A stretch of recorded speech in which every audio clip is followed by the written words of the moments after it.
Tonight, Trump whiplash for the global economy and the Prime Minister as the US President backs away from an imminent threat to attack Iran's power plants. Markets rally as Trump says productive talks have happened. Tehran calls that fake news. So is the US President really now looking for the exit? Here we'll have the latest on an emergency meeting chaired this evening by the Prime Minister to discuss the Iran conflict. But are long-term plans any use with the most short-termist of residents in the White House? Also tonight, condemnation across the political spectrum after 4 ambulances are destroyed in an anti-Semitic arson attack. But police say it's not being treated as a terrorist incident. And after former Deputy Prime Minister Nick Clegg unveils a portrait that's not exactly a spitting image, we look at other times that art has failed to imitate life. All that and more with Liz Saville-Roberts and Sir Simon Clarke, who'll be with me for the next hour. It's Monday, I'm Ali Fortescue, live from Westminster, and this is the Politics Hub.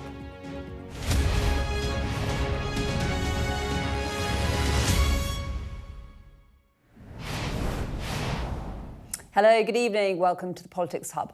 We spent most of the day waiting for the Prime Minister to assemble his top team, including the Governor of the Bank of England, to address a market turn and an impending economic crisis, all in an atmosphere of growing tension as we counted down the hours to President Trump's deadline on attacking Iranian power plants.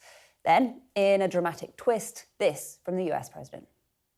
We've had very strong talks. Mr. Witkoff and Mr. Kushner had them. They went, I would say, perfectly. I would say that if they carry through with that, it'll end that problem, that conflict, and I think it'll end it very, very substantially. The Strait of Hormuz, who's going to be in control of that? That'll be opened very soon if this works. How soon? And who's in control of it? Will Iran still be able to control the flow of oil? Be jointly controlled. By who? Maybe me. Maybe me. You want the United States to be in me control and the Ayatollah, whoever the Ayatollah is, whoever the next Ayatollah. Well, Donald Trump later spoke again, saying that there was a very good chance, as he put it, of a deal with Iran. So could this be the beginning of the end of the war? Well, certainly the Iranians don't think so. They have called the president's comments fake news used to manipulate oil markets. And the Prime Minister here must be wondering how he can plan for anything beyond the immediate, when the US President can dial down just as quickly as he dials up and send the markets and world leaders into a spin from one social media post to the next.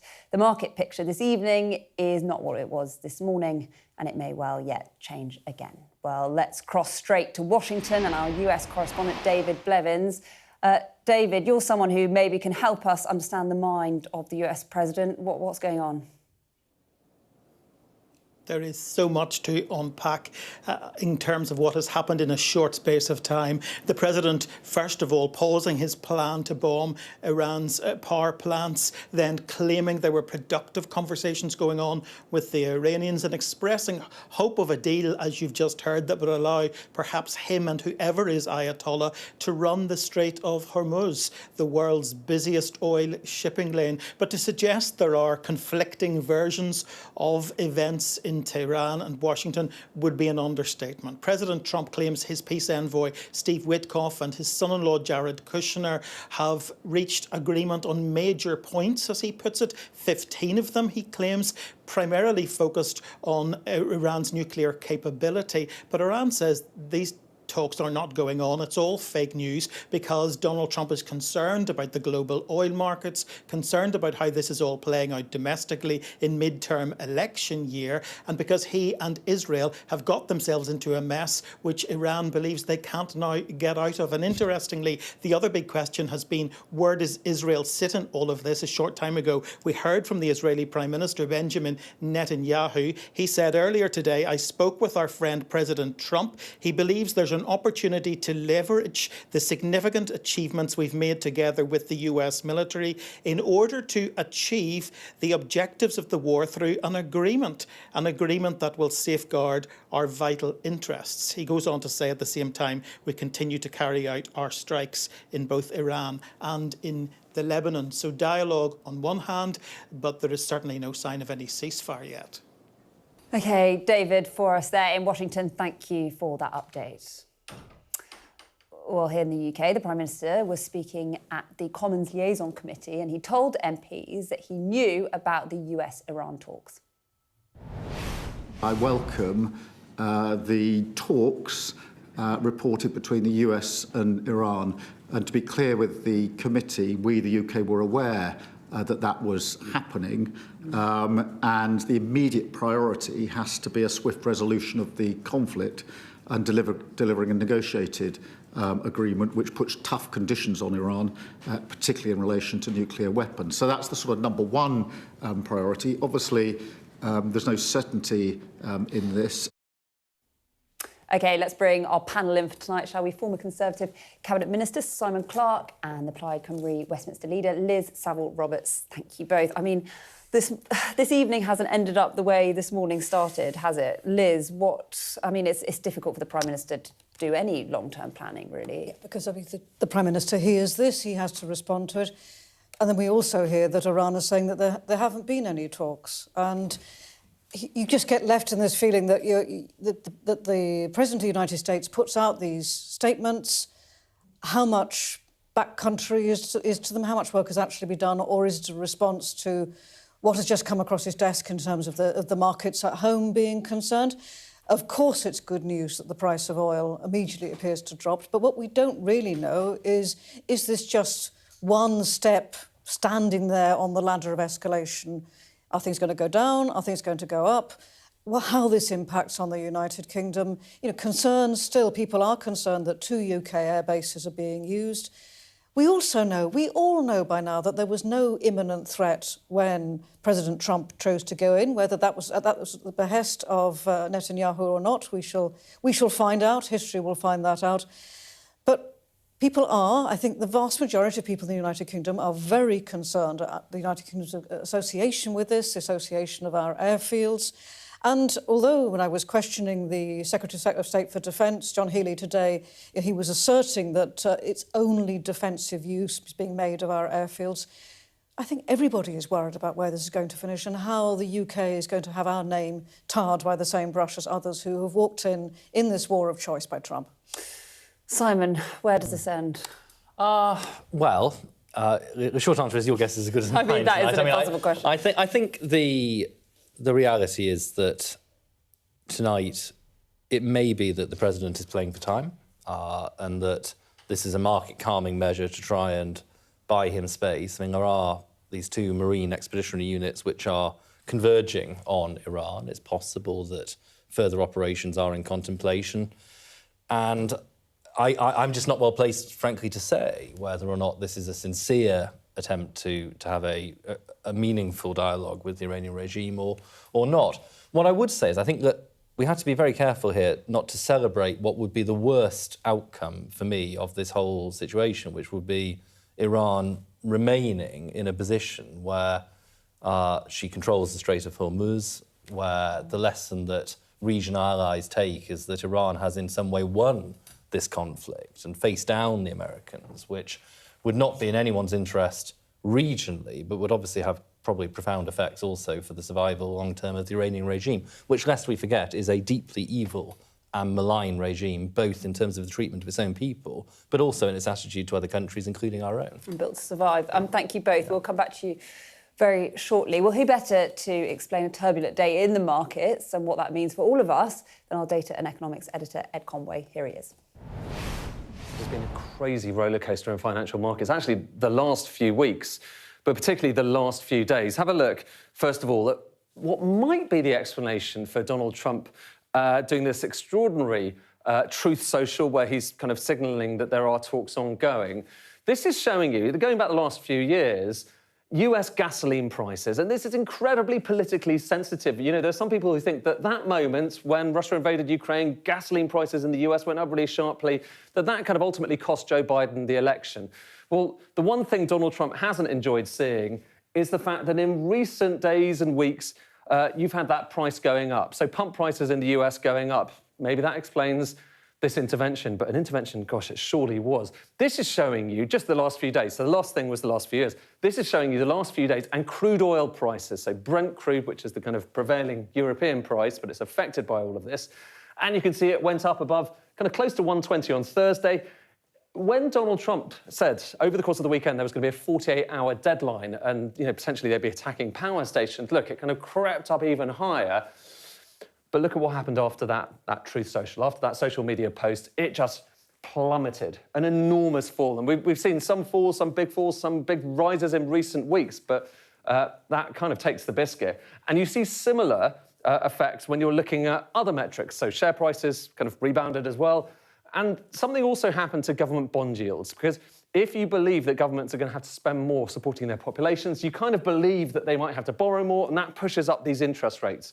And again, this is showing you the UK government bond yield in recent days. Bank of England, they met last week. They kind of signalled, or some people took it as a signal, they might raise interest rates in the coming days or in the coming months. And you can see that bond yield creeping higher. And then even this kind of just in the morning ahead of that social media post, it was climbing higher. So above 5%. Extraordinary rise, actually, in historical standards. Then Donald Trump made that post, and just look at what happened to UK government bond yields. Coming down now, let's draw a line. It's back to Thursday's level.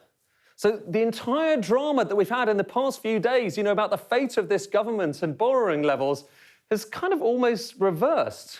And it's a similar story, actually, when you look at interest rates. So this is the Bank of England's interest rate, right now 3.75%. If you imagine energy prices are going to be high, you imagine inflation's going to be higher, and then you might imagine the bank has to do something about it. But before all of this happened, so kind of towards the end of February, most investors thought there were going to be 2 interest rate cuts this year. Then, of course, those attacks took place, Strait of Hormuz was closed, and then they started to change their bet. Massive shift. Now they're thinking 2 hikes. Then, you saw that chart I showed you over the weekend, speculation built and built and built and built. And in the hours before Donald Trump stepped in, then they were talking about 4 hikes, 4 increases in interest rates, an extraordinary turnaround. Then the social media posts, and now look what happened. Basically back to where we started, actually a little bit lower, so expecting a little bit less than 2 increases in the next year. So things are shifting a lot, but really, ultimately, everything now depends on this chart. So this is showing you the traffic of oil tankers coming out of the Strait of Hormuz, so coming out of the Persian Gulf. And before the attacks began, that was how it looked. Then it's basically gone down to 0. So that's 0 for the last few days. Nothing coming out of the Persian Gulf in terms of oil, in terms of liquefied natural gas either. And that is the one people are going to be watching in the coming days to see whether that has changed. But we just don't know until we start to see that traffic actually coming through.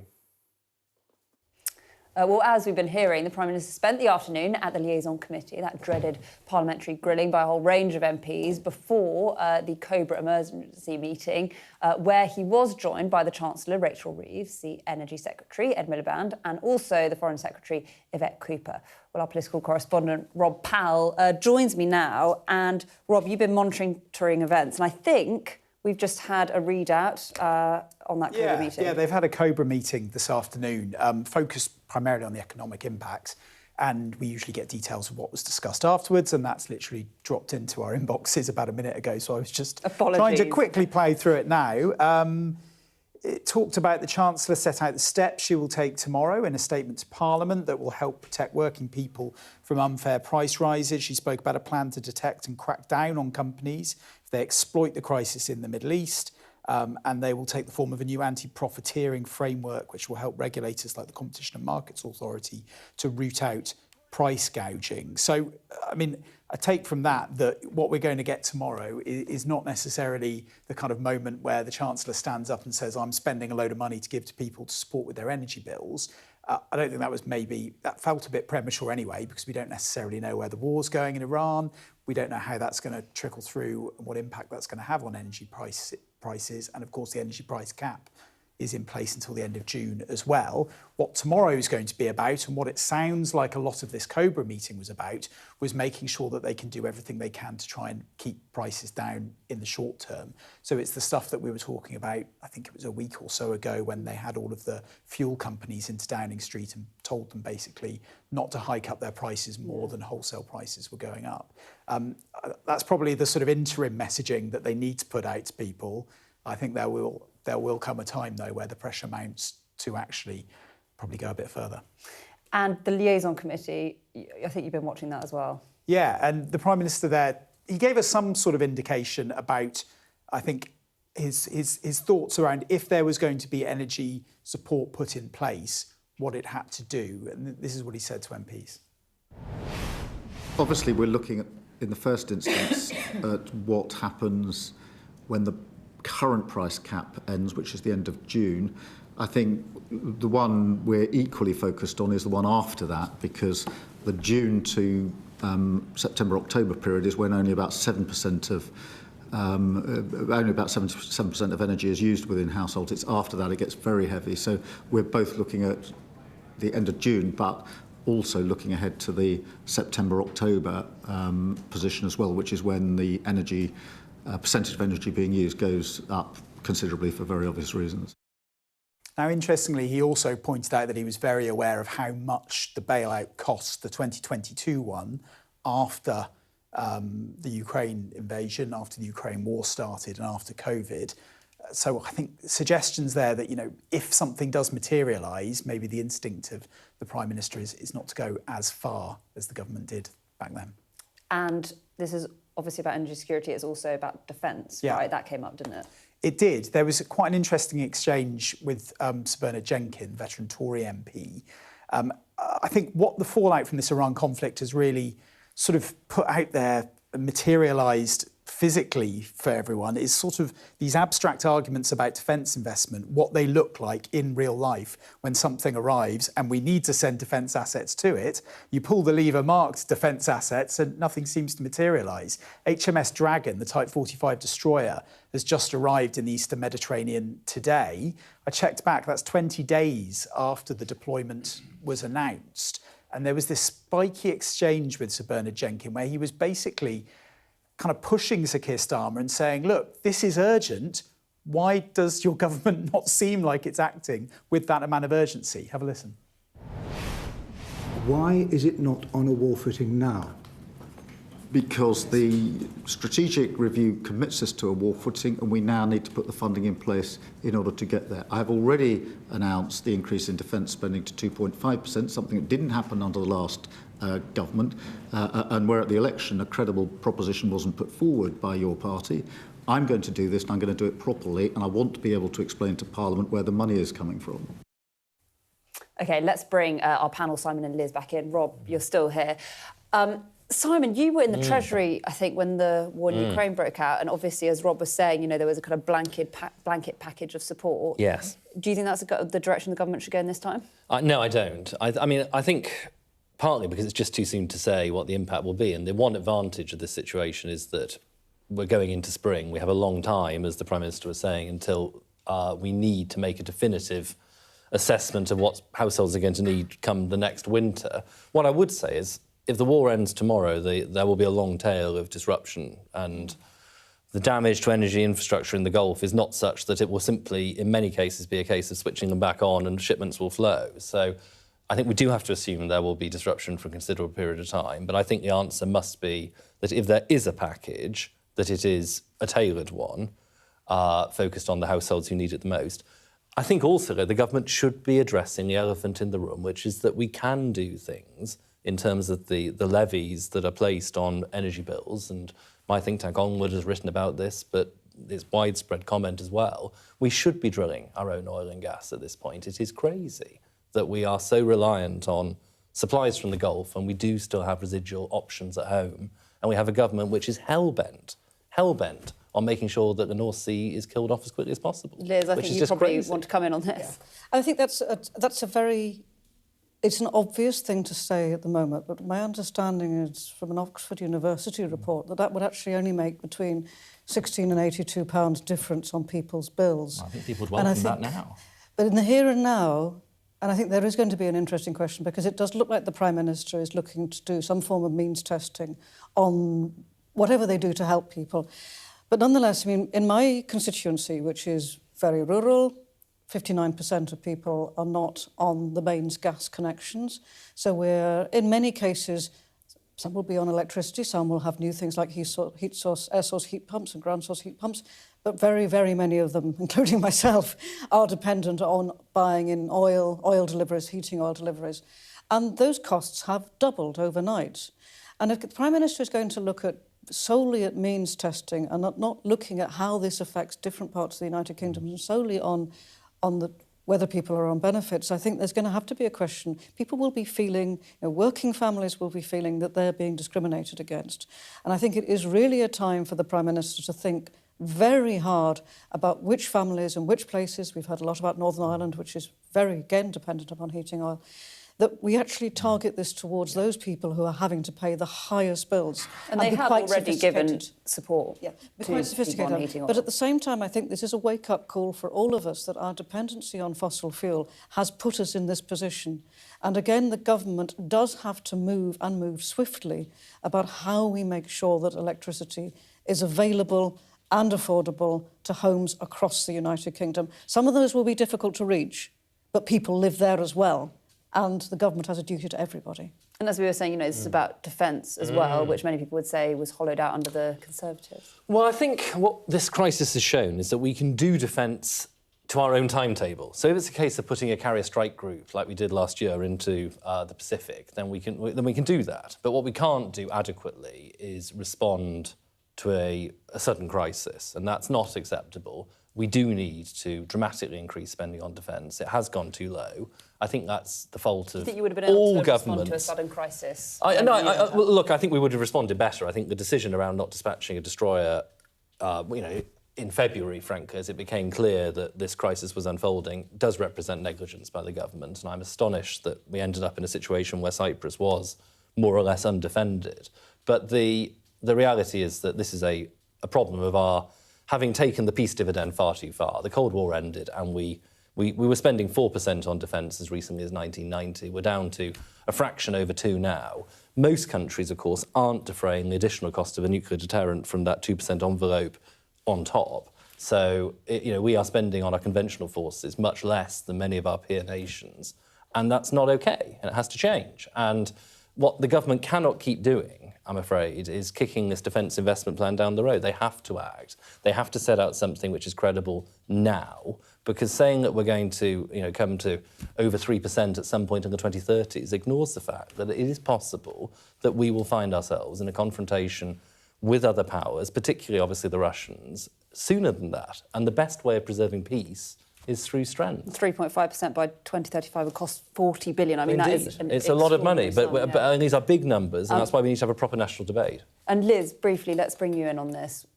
Well, again, people were raising this in the chamber today, that this was uncertainty. We're going into recess. This is exactly the question people were asking.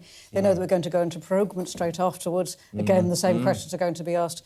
And although John Healey, to give him every credit, is a very effective minister, his answers were not strong on those points.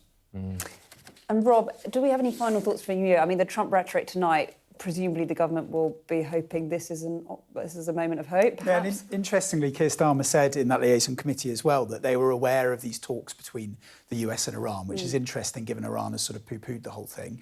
The other thing that Keir Starmer said on that issue of defence spending as well, and it's not exactly a kind of state secret that wrangles with the Treasury can hold up these decisions, but he was asked about the MOD and the Treasury basically being at loggerheads and said, look, I'm going to have to resolve that. So, look, I guess the essay question now is, has Keir Starmer kind of got the mettle as a leader to force through some of these incredibly difficult decisions and the really difficult trade-offs that will come with it? I mean, has he ever had that mettle? And has he got it now, given he is politically weakened and maybe even more politically weakened after the May elections? OK, Rob, Liz and Simon, thank you. We will come back to our panel shortly. You're watching the Politics Hub coming up.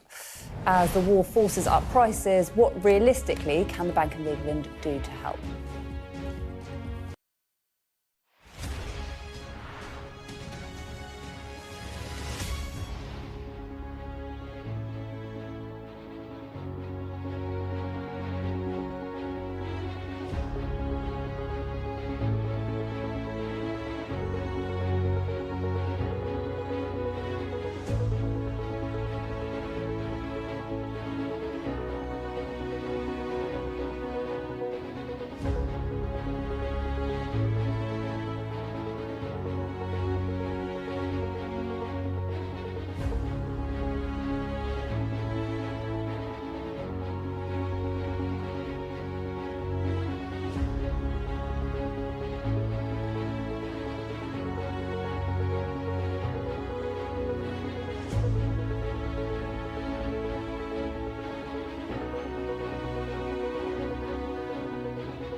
What's the best thing about being a Sky News journalist?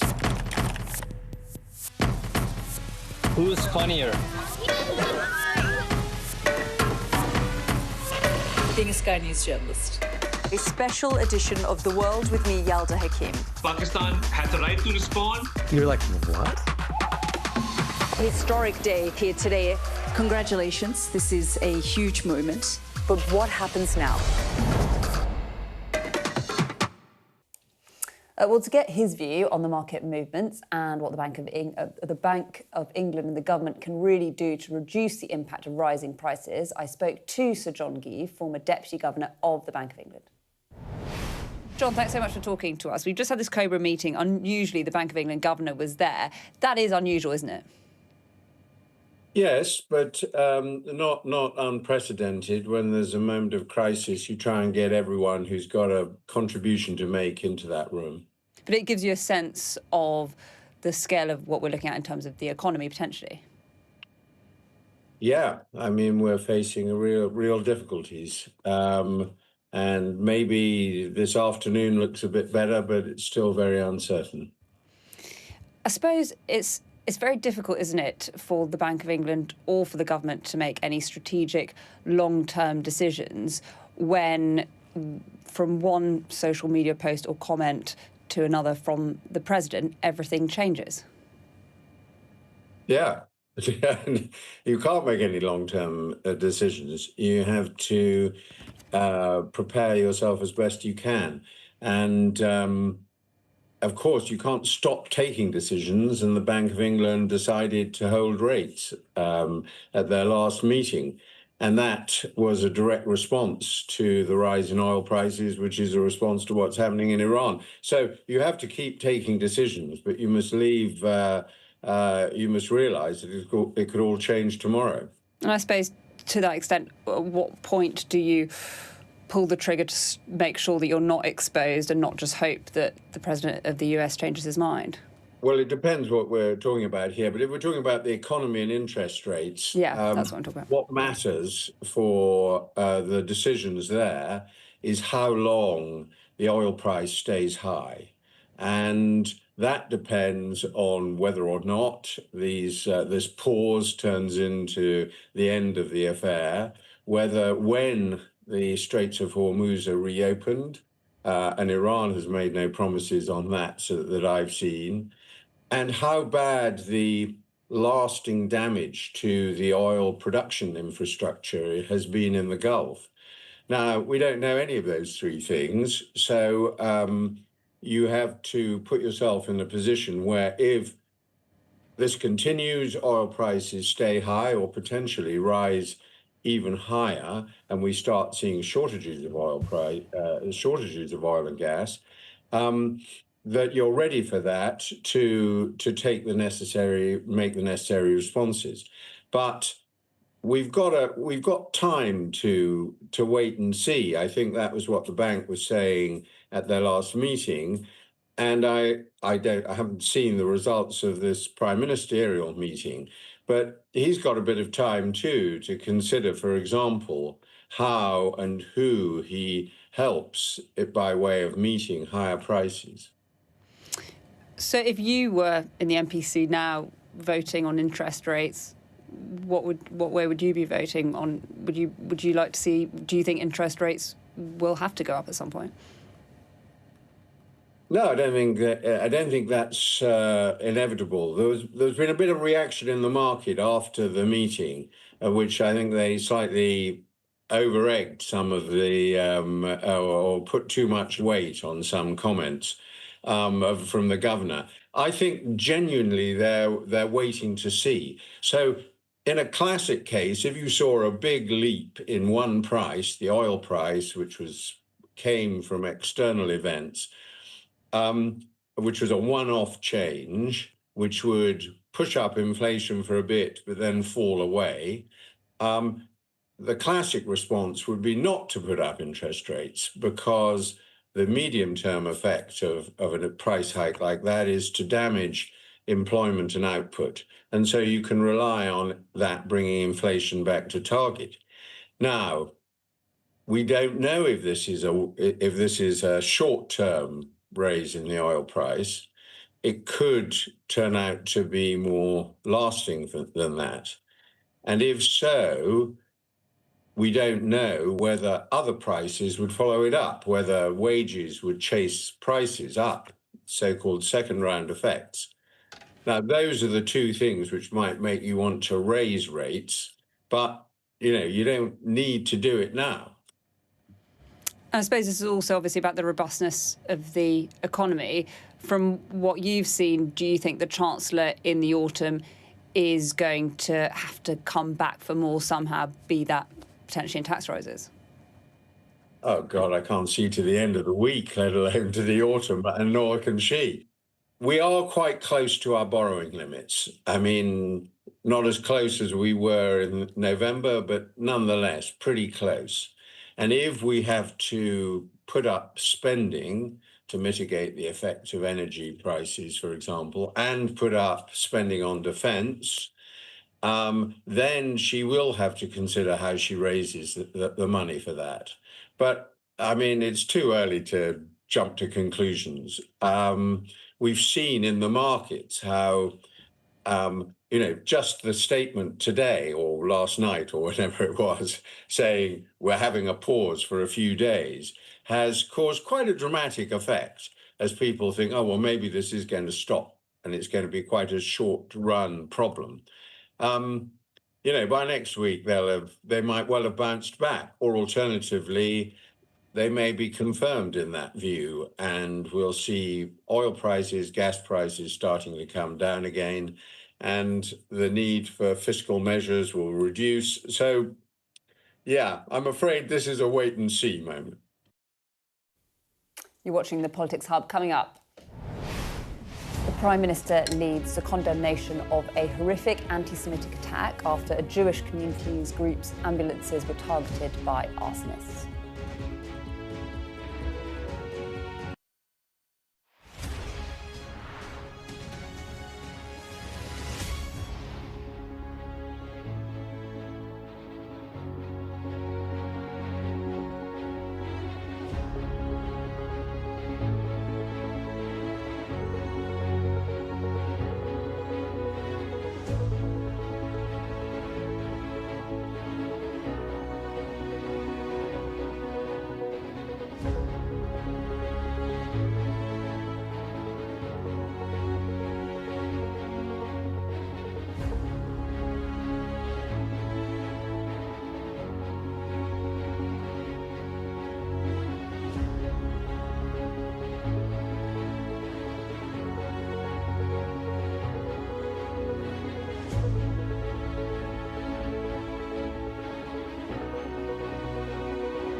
The best thing about being a Sky News journalist?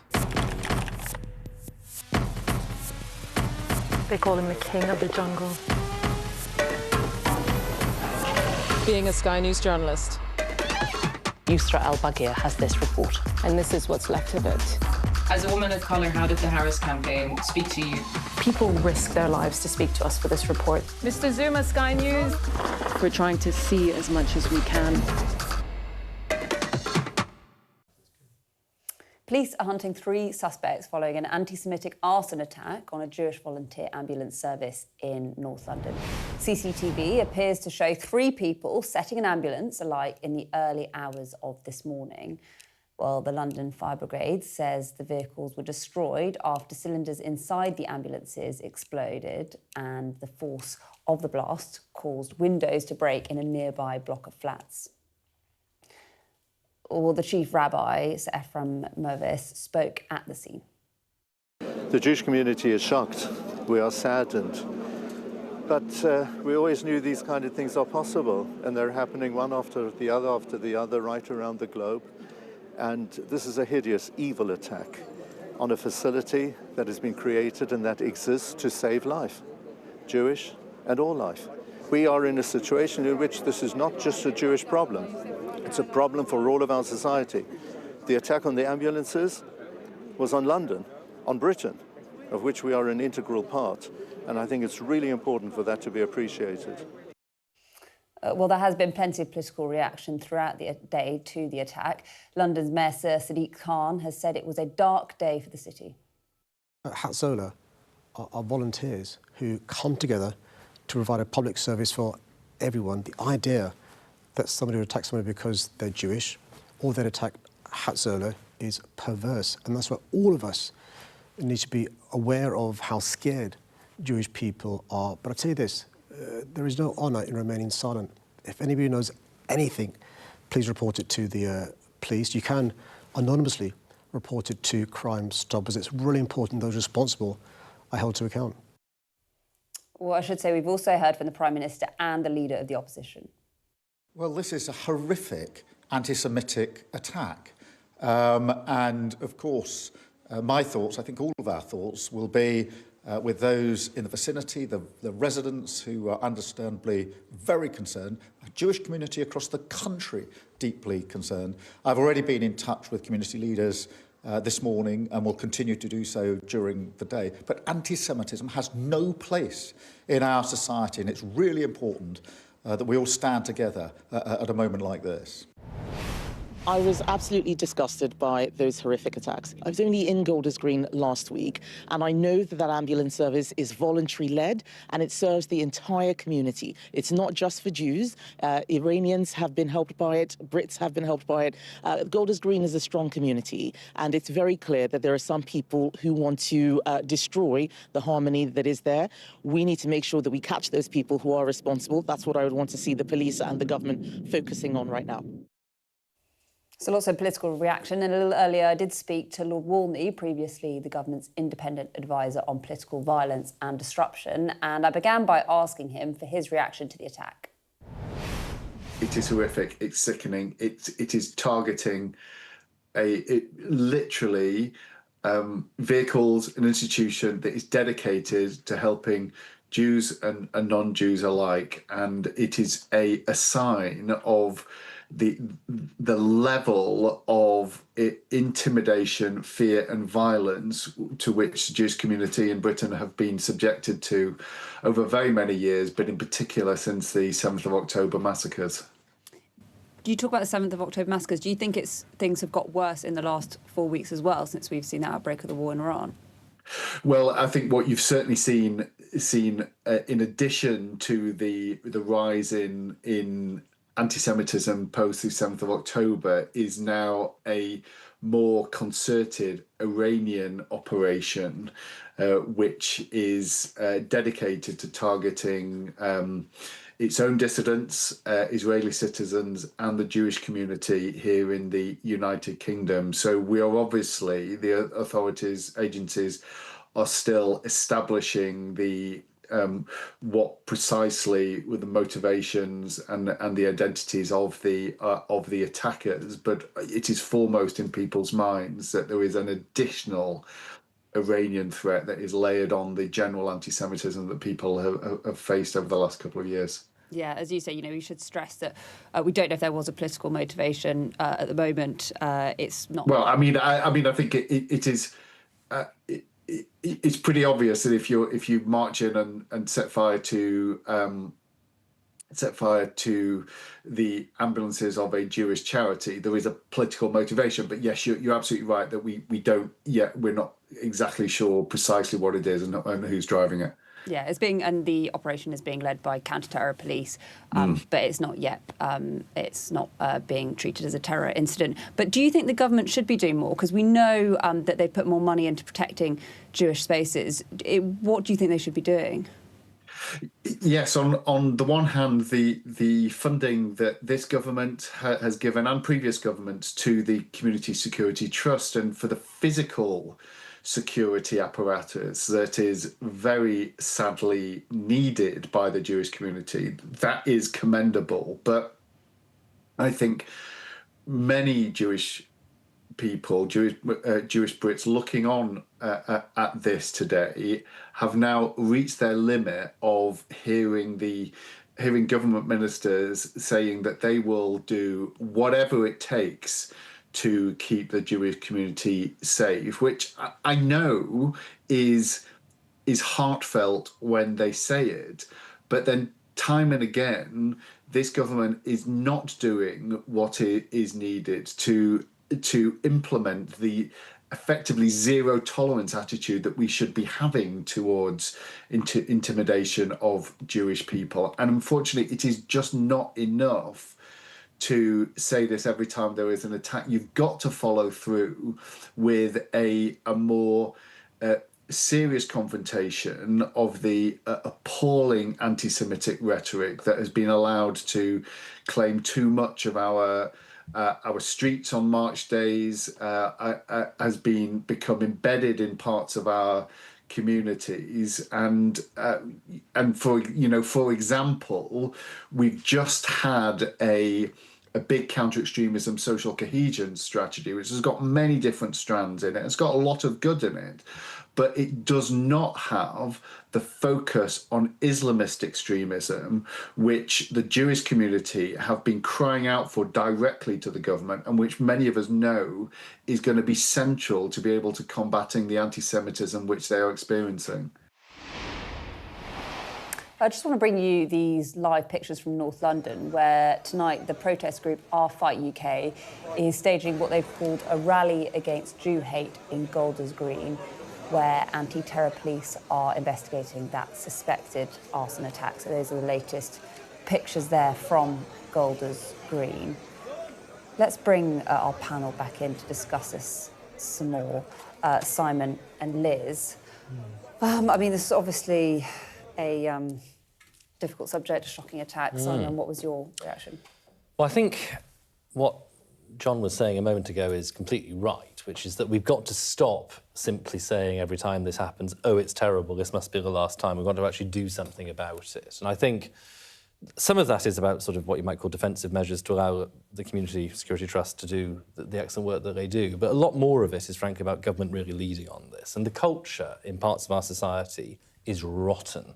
And there are two different forms this takes. The first is the undoubted problem of Islamist extremism. What is being preached by certain groups is deeply offensive and directly leads to incidents like we saw last night. But there is then a wider problem whereby parts of the liberal left in our society have become, in their anti-Israeli rhetoric, deeply anti-Semitic. And there was an incident in Kent this weekend where there was an art gallery which was displaying images which were worthy of the Third Reich, frankly, in terms of the imagery that they used. And Kent police have declined to do anything about this. And it's just emblematic of the creeping tide of anti-Jewish hatred, which has been normalised in our society. And I'm not Jewish, but I can see it with my own eyes that if I was, I'd be scared to live in Britain. I would feel, frankly, that this is a country where anti-Jewish hate is kind of okay.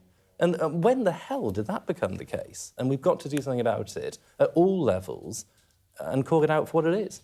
Liz? I think it does matter, though, that across the political spectrum, everybody in the chamber did the right thing and called this out, because it is abhorrent, I think, to the values, again, across the political spectrum. I'm here as a Plaid Cymru representative. I have a view on what the United Kingdom does and how it treats its subject nations. At the same time, the values whereby people are not subject to hate on the grounds of their race or their religion those are values which we as politicians who are public speaking heads, talking heads as we are today, it really matters that across the political spectrum that we all call that out. And we will have people telling us that freedom of speech is sacred and we should be allowing people to say everything they like on social media. Well, no, actually extreme speech drives hatred and it looks very much like this hatred has come about as an action in this place. An abhorrent action. There's something about, imagine setting ambulances that were a blessing to everybody in the community where those worked.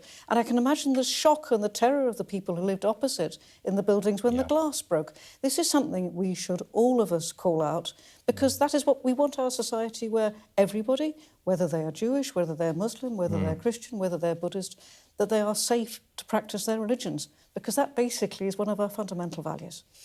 I just want to read you a tweet by Nigel Farage. He said today, the horrible attack on volunteer ambulances is part of a rising tide of hate against Jewish communities in Britain. As I write, more undocumented young men are crossing the channel. Many will be from Iran. We have an open door to potential enemies. Is that a helpful tweet? Well, look, I mean, there is a real problem with illegal immigration to the United Kingdom. And at the margin, it clearly does represent a security problem, at least in potential. And it certainly represents a problem with crime. I mean, there are undoubtedly issues, and there's been a number of horrific attacks by illegal immigrants on people, which obviously should never have happened because they should not be here. But, look, we need to see what the investigation shows about the provenance of these attacks. I'm afraid it is entirely possible that the people who perpetrated them are people living in this country entirely illegally. And I don't think it's therefore helpful for Mr Farage to be running ahead of that investigation. And I doubt it will do anything to cool tempers and focus on the very real issue, which, as I say, is the rampant anti-Semitism, which is now being evidenced in our lives, and which is, what happened last night was not the first time. I mean, we obviously had the awful murders in Manchester last year, and this. I'm afraid it's going to keep happening for as long as we tolerate it being part of our discourse, and we have to draw a line here which is beyond rhetoric and actually leads to enforcement. And Liz, once again, something in the Middle East ramping up community tensions here. Well, and there is, I think, within our politics that we need to be sufficiently alert to the power of our words that we can criticise what the Israeli government is doing and at the same time be determined to make sure that everybody who lives within our communities here feels safe. And that is something that we need to have politics that can do. And if I can come back to Nigel Farage, he is attempting to mine a vein of hatred which only stokes more fear within our communities. Of course we need to control our borders, but the politics that seizes the opportunity to use hate to gain political advantage is extremely dangerous. And I think that, again, that is something, for him to be using this in the here and now, he is trying to monetize a situation where we should, all of us responsibly, be trying now to bring peace into our communities, not further hatred. OK, thank you both. You're watching The Politics Hub. Coming up. What's not to like? A new portrait of Nick Clegg divides opinion.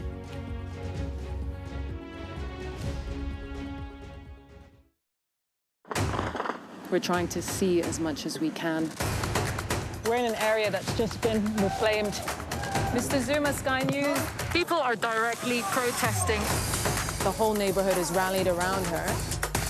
It's been impenetrable to journalists over the last 2 years of war in Sudan. I've been waiting for this for 2 years. It doesn't feel like a big homecoming. It was never going to be pretty.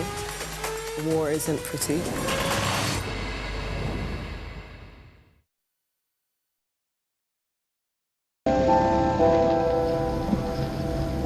I'm Stuart Ramsey, and I'm Sky's chief correspondent. An enormous explosion has just come down. I think it was a monster just landed in between us. Hundreds and hundreds of people hoping to get north, ultimately to get to the United States. It's a border where they're not welcome, yet they keep coming. We saw snatch squads going in, grabbing people, taking them out and putting them into trucks and taking them away. They make about 50 kilos of fentanyl a week. It's incredibly dangerous and toxic stuff. There's been an upsurge in deaths. The fighting between the gangs is getting more and more vicious. Is this now all your territory? Yeah. The battlefield is outside the barricades, which is over there. This is much more like a normal town. It's really sending a clear message that Venezuela is eager for change. We're being crushed. Free from wherever you get your news. We are in the middle of a forest, in a jungle really, and they're attempting to keep these men alive. This is real, hardcore emergency medicine. The information on this could bring down the entire network, not just in Iraq and Syria, but across the world. Sky News, the full story first. Well, hundreds of thousands of people have been using the beast for years to traverse Mexico, but it is really dangerous. Many people have died riding it. The best thing about being a Sky News journalist... Hi, darling. Beth Rigby, Sky News. ...is being a Sky News journalist. You said to people, I'm not coming back for more, but you have come back for more. Well, let's kick off. And make a statement. What can our Prime Minister say to you to not impose tariffs? He's coming out! What more do you need? Well, to be immortalised in portrait form is one political tradition with a long history, and there is an equally long list of those who may have regretted accepting such a perennially flattering offer. And so it was when Nick Clegg, here we go, his painting was unveiled last week at the National Liberal Club, leading to a reaction which was a bit mixed. While the artist, Frances Bell, did receive acclaim for her stunning work, others were not so charitable, describing it as looking nothing like him, and one even going so far to say, as it looks like Alan Partridge. What do you two think? I mean, it's very hard. It's not a photo. It's hard to capture the essence of a person, isn't it? I think it captures enough of it, probably, to allow us to I should say this is our panel, Liz and Simon, who are still with me. They've stayed for this. Yeah, my art critique credentials are not necessarily very high, but I think it's absolutely bloody awful, and poor Nick Clegg deserves better. Liz, are you a bit more charitable? I feel for the artist. I think it is a lovely portrait. I don't think it looks an awful lot like Nick Clegg, but then I think actually in that photograph that Nick Clegg doesn't look an awful lot like Nick Clegg either. Conspiracy. It is, yeah. No, it's tricky. I mean, it does look, yeah. I am impartial, of course. I couldn't possibly comment. Does Nick Clegg even look like Nick Clegg now? Well, I think we should give you a few other examples, because there have been many a political likeness depicted over the years. Nick Clegg looked quite pleased, but Donald Trump, never one to be shy of sharing his opinion, was not a fan of this portrait of him in the state capitol in Colorado, saying he'd prefer not having a picture over it. There you go. What do you think of that? Is that an all right picture of Donald Trump? It's like he's got a head like out of the Minecraft movie.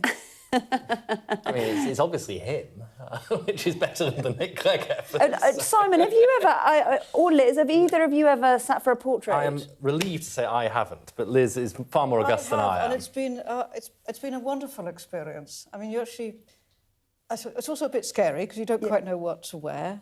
But they, two artists. Is it quite boring sitting for a long period? No, because you end up talking to people all the time, and then they take all these, you having talked to them and being quite self-conscious, and then they do something which you think, oh, thank you very much. It's good to have a bit of thinking time. Yeah. Let's rattle through a couple of others. The former President George W. Bush was known for his paintings of other world leaders, including these ones of Tony Blair and Vladimir Putin.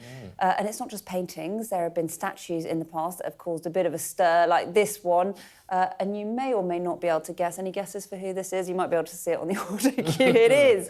I'm sure you've guessed at home. First Lady Melania Trump in her hometown of Slovenia. The likeness is uncanny. And I'm not sure we could talk about depictions that caused a bit of a reaction without this well-known statue footballer, who is it, Cristiano Ronaldo. He's not a politician, but it did go viral after it was unveiled at Madeira Airport. The bust has since been replaced. But I suppose one of the things that comes with being a public figure and a senior politician like you is that your image gets taken, and I suppose you have to accept that. You do, and some photos just make you want to die inside. And honestly, it is part of the rough and the smooth. And obviously, some settings, I'm very tall, right? I'm 2 metres, and when you're juxtaposed with, someone like Priti Patel or Rishi Sunak, are obviously a little bit smaller, it can be inadvertently hilarious. Yes, I remember this. These are the sort of crises that comms people fear. Is that on you or on him? I don't know. Well, exactly. Who knows? But and coming at this from the other point of view, when you're rather short, if you're 5'3", you learn to stand either on high things or quite a long way in front of your tall colleagues. Yeah, perspective is everything. But it's, basically, you need a very thick skin. I have to say, I do feel for poor old Nick Clegg. If that is his lasting image, then it is not a fair one. I'm sure there are other images of Nick Clegg that are even more tricky than that. Do you not think? I do feel for the artist, and I think we should celebrate them, because the alternative is AI, and there's no human intervention Well, we didn't know AI was used in the making of this. Thank you both very much for being part of the programme this evening. That is it for us tonight. I'll be back tomorrow at 7 o'clock. Up next, the UK Tonight.